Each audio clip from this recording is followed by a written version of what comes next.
अध्याय 13 अन्य कई लीलाएं रोग निवारण। भीमाजी पाटिल, बाला गणपत दर्जी, बापू साहेब बूटी, आनंदी स्वामी, काका महाजनी, हरदाके दत्तोपंत। माया की अभेद्य शक्ति। बाबा के शब्द सदैव संक्षिप्त, अर्थपूर्ण, गूढ़ और विद्वत्तापूर्ण तथा समतोल रहते थे। वे सदा निश्चिंत और निर्भय रहते थे। उनका कथन था कि मैं फकीर हूँ, ना तो मेरे स्त्री है और ना घर द्वार ही। सब चिंताओं को त्याग कर मैं एक ही स्थान पर रहता हूँ। फिर भी माया मुझे कष्ट पहुंचाया करती है। मैं स्वयं को तो भूल चुका हूँ, परंतु माया मुझे नहीं भूलती, क्योंकि वह मुझे अपने चक्र में फंसा लेती है।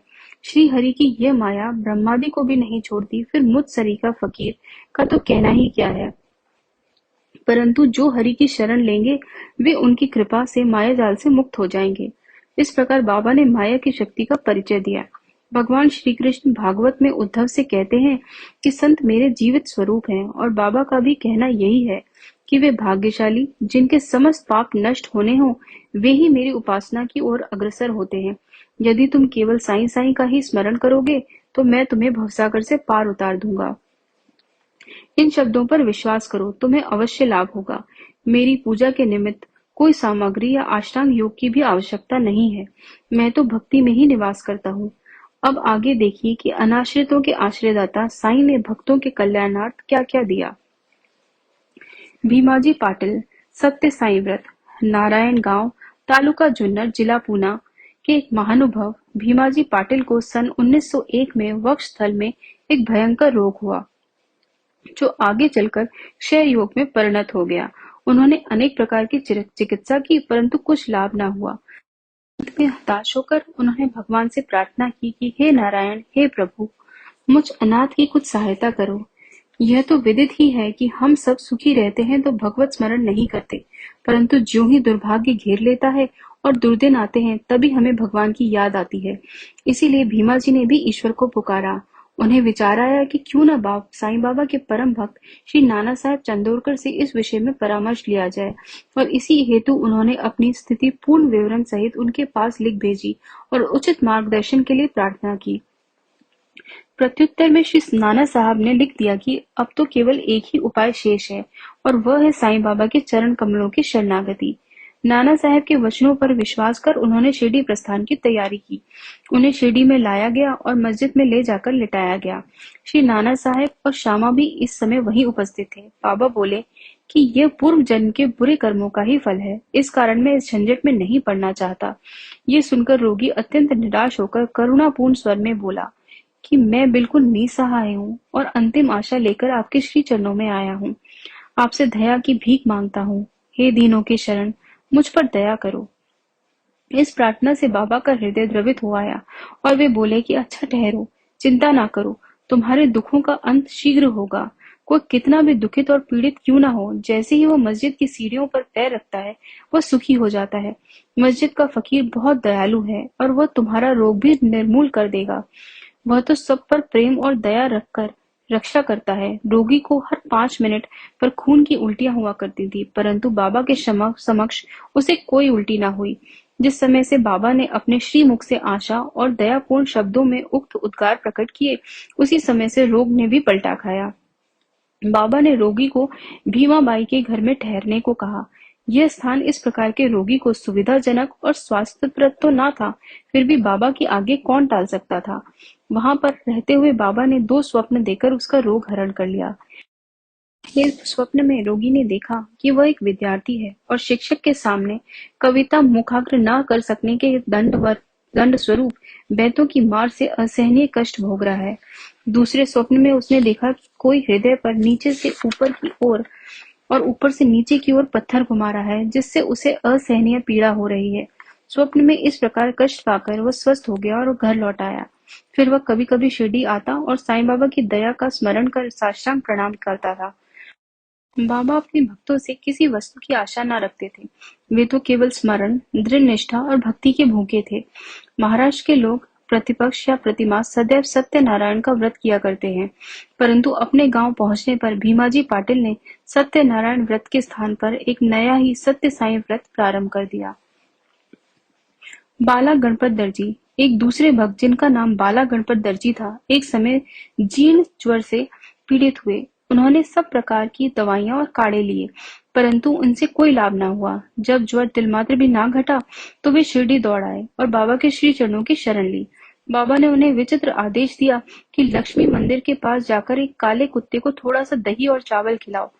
वे समझ न सके कि इस आदेश का पालन कैसे करें। घर पहुंचकर चावल और दही लेकर वे लक्ष्मी मंदिर जा पहुंचे, जहां उन्हें एक काला कुत्ता पूंछ हिलाते दिखाई दिया। उन्होंने वो चावल और दही उस कुत्ते के सामने रख दिया, जिसे वो तुरंत ही खा गया। इस चरित्र की विशेषता का वर्णन कैसे करूं कि उपर्युक्त उपाय करने मात्र से ही बाला दर्जी का ज्वर हमेशा के लिए जाता रहा। बापू साहेब बूटी। श्रीमान बापू साहेब बूटी एक बार अम्ल पित्त के रोग से पीड़ित हुए। उनकी अलमारी में अनेक औषधियां थीं, परंतु कोई भी गुणकारी ना हो रही थी। बापू साहब अम्ल पित्त के कारण अति दुर्बल हो गए और उनकी स्थिति इतनी गंभीर हो गई कि वे अब मस्जिद में जाकर बाबा के दर्शन करने में भी असमर्थ थे। बाबा ने उन्हें बुलाकर अपने सम्मुख बिठाया और बोले, सावधान, अब तुम्हें दस्त ना लगेंगे। अपनी उंगली उठाकर फिर कहने लगे, उल्टियां भी अवश्य रुक जाएंगी। बाबा ने ऐसी कृपा की कि रोग समूल नष्ट हो गया और बूटी साहब पूर्ण स्वस्थ हो गए। एक अन्य अवसर पर भी वे हैजा से पीड़ित हो गए। फलस्वरूप उनकी प्यास अधिक तीव्र हो गई। डॉक्टर पिल्ले ने हर तरह के उपचार किए, परंतु स्थिति ना सुधरी। अंत में वे फिर बाबा के पास पहुंचे और उनसे तृषा रोग निवारण की औषधि के लिए प्रार्थना की। उनकी प्रार्थना सुनकर बाबा ने उन्हें मीठे दूध में उबाला हुआ बादाम, अखरोट और पिस्ते का काढ़ा पियो, यह औषधि बतला दी। दूसरा डॉक्टर या हकीम बाबा की बतलाई हुई इस औषधि को प्राणघातक ही समझता, परंतु बाबा की आज्ञा का पालन करने से यह रोग नाशक सिद्ध हुई और आश्चर्य की बात है कि रोग समूल नष्ट हो गया। आलंदी के स्वामी। आलंदी में के एक स्वामी बाबा के दर्शनार्थ शिरडी पधारे। उनके कान में असहनीय पीड़ा थी, जिसके कारण उन्हें एक पल भी विश्राम करना दुष्कर था। उनकी शल्य चिकित्सा भी हो चुकी थी, फिर भी स्थिति में कोई विशेष परिवर्तन न हुआ था। दर्द भी अधिक था। किंकरतर वे विमूढ़ होकर वापस लौटने के लिए बाबा से अनुमति मांगने लगे। यह देखकर श्यामा ने बाबा से प्रार्थना की कि स्वामी के कान में अधिक पीड़ा है, आप इन पर कृपा करो। बाबा आश्वासन देकर बोले, अल्लाह अच्छा करेगा। स्वामी जी पुनः वापस लौट गए और एक सप्ताह के बाद उन्होंने शिरडी पत्र भेजा कि पीड़ा शांत हो गई है, परंतु सूजन अभी पूर्ववत ही है। सूजन दूर हो जाए, इसके लिए वे शल्य चिकित्सा कराने बंबई गए। शल्य चिकित्सा विशेषज्ञ ने जांच करने के बाद कहा कि शल्य चिकित्सा की कोई आवश्यकता नहीं। बाबा के शब्दों का गुणार्थ हम निरे मूर्ख क्या समझे। काका महाजनी। काका महाजनी नाम के एक अन्य भक्त को अतिसार की बीमारी हो गई। बाबा का सेवा क्रम कहीं टूट ना जाए, इस कारण वे एक लोटा पानी भरकर मस्जिद के एक कोने में रख देते थे, ताकि शंका होने पर शीघ्र ही बाहर जा सके। श्री साईं बाबा को तो सब विदित ही था, फिर भी काका ने बाबा को सूचना इसलिए नहीं दी कि वे रोग से शीघ्र ही मुक्ति पा जाएंगे।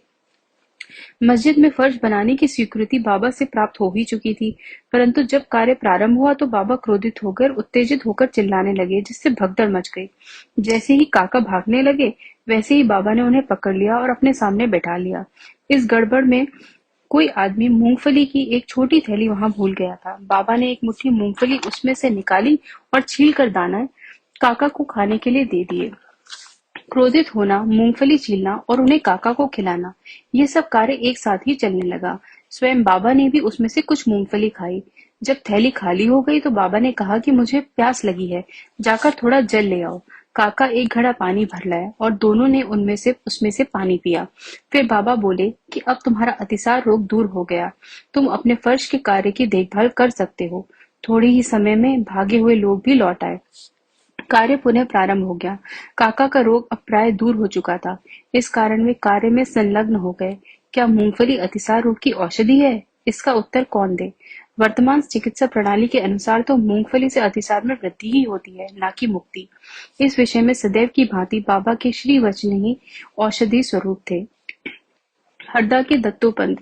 हरदा के एक सज्जन जिनका नाम श्री दत्तोपंत था, 14 वर्ष से उदर रोग से पीड़ित थे। किसी भी औषधि से उन्हें लाभ न हुआ। अचानक कहीं से बाबा की कीर्ति उनके कानों में पड़ी कि उनकी दृष्टि मात्र से ही रोगी स्वस्थ हो जाते हैं। अतः वे भी भाग कर शिरडी आए और बाबा के चरणों की शरण ली।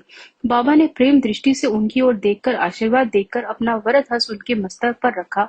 आशीष और उदी प्राप्त कर वे स्वस्थ हो गए तथा भविष्य में उन्हें फिर कोई पीड़ा न हुई। इसी तरह के निम्नलिखित 3 चमत्कार इस अध्याय के अंत में टिप्पणी में दिए गए हैं। पहला, माधवराव देशपांडे बवासीर रोग से पीड़ित थे। बाबा की आज्ञानुसार सोनामुखी का काढ़ा सेवन करने से वे निरोगी हो गए। 2 वर्ष पश्चात उन्हें पुनः वही पीड़ा उत्पन्न हुई।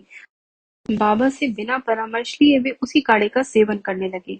परिणाम ये हुआ कि रोग अधिक बढ़ गया, परंतु बाद में बाबा की कृपा से शीघ्र ही ठीक हो गया। काका महाजनी के बड़े भाई गंगाधर पंत को कुछ वर्षों से सदैव उदर में पीड़ा बनी रहती थी। बाबा की कीर्ति सुनकर वे भी शिरडी आए और आरोग्य प्राप्ति के लिए प्रार्थना करने लगे। बाबा ने उनके उदर को स्पर्श कर कहा, अल्लाह अच्छा करेगा। इसके पश्चात तुरंत ही उनकी उदर पीड़ा मिट गई और वे पूर्णतः स्वस्थ हो गए। तीसरा और अंतिम, श्री नाना साहेब चांदोरकर को भी एक बार उदर में बहुत पीड़ा होने लगी। वे दिन रात मछली के समान तड़पने लगे। डॉक्टरों ने अनेक उपचार किए, परंतु कोई परिणाम न निकला। अंत में वे बाबा की शरण में आए। बाबा ने उन्हें घी के साथ बर्फी खाने की आज्ञा दी। इस औषधि के सेवन से वे पूर्ण स्वस्थ हो गए। इन सब कथाओं से यही प्रतीत होता है कि सच्ची औषधि जिससे अनेकों को स्वास्थ्य लाभ हुआ, वह बाबा के केवल श्रीमुख से उच्चारित वचनों एवं उनकी कृपा का ही प्रभाव था। श्री सद्गुरु साईनाथार्पणमस्तु। शुभम भवतु।